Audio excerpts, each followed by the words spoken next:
dalawang lalaki na to, ayan, nakaupo sila. Tapos biglang gumalaw yung ano, yung tawag dyan, orokan o drum. Ayan. Okay, tapos yung upuan bumalibag. Ayan, di na nila alam ang ginagawa nila. Nagugulat na sila. Ang pangalan na itong nakamaroon ay si Tupangki. Tapos yung naka-blue na naka-skirt ay si Tupangko.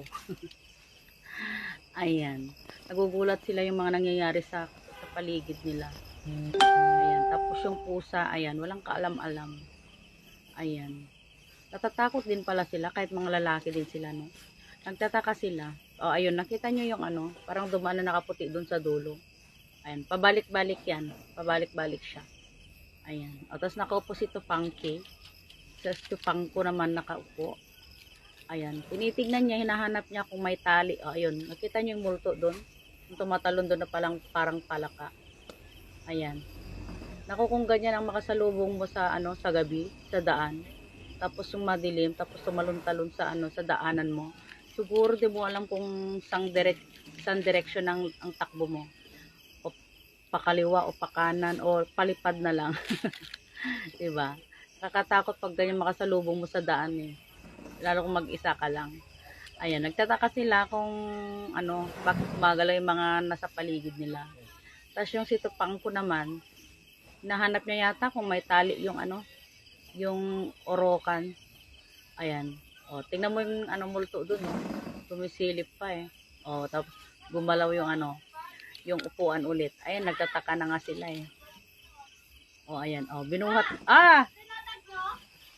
Andun sa labas.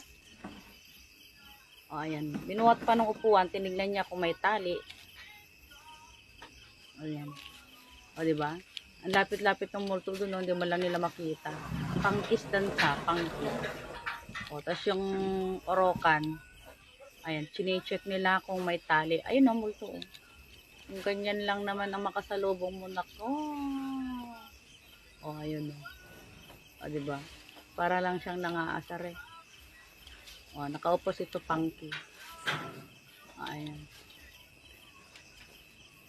Ayan. Nagtataka sila kung baka may multo. O, bakit gumagalaw yung mga ano, mga orokan kada upuan. Ano kasing ginagawa tong dalawa na to dyan? Eh, hating gabi. O, diba? Para lang silang abnoy. O, tapos natakot yung si Tupangko. O, tinuro niya yung orokan, ba't daw gumalaw? O, hanap sila ng hanap dyan, hindi naman sila umalis. Anak ko. O, diba? O, para lang siyang ano, ewan. O, kasi yun o. Ayun, multo dun o, dun o. Siguro pag ako yung habulin ko yung multo doon, tignan mo. Ayan. O, diba? Kahit lalaki sila, matatakot din sila. Tapos, titignan pa sa taas. Baka nasa taas yung tali eh. O, kinakalabutan daw. O, diba? Narinig niyo ba kung ano yung sinasabi niya? Sabi niya, mabuti nga ki, tabaklian na ki. Wala na. O, tapos gumagalaw pa yung multo. Lapit-lapit tapos nagbalibag yung upuan. Di ba? Para lang silang ano,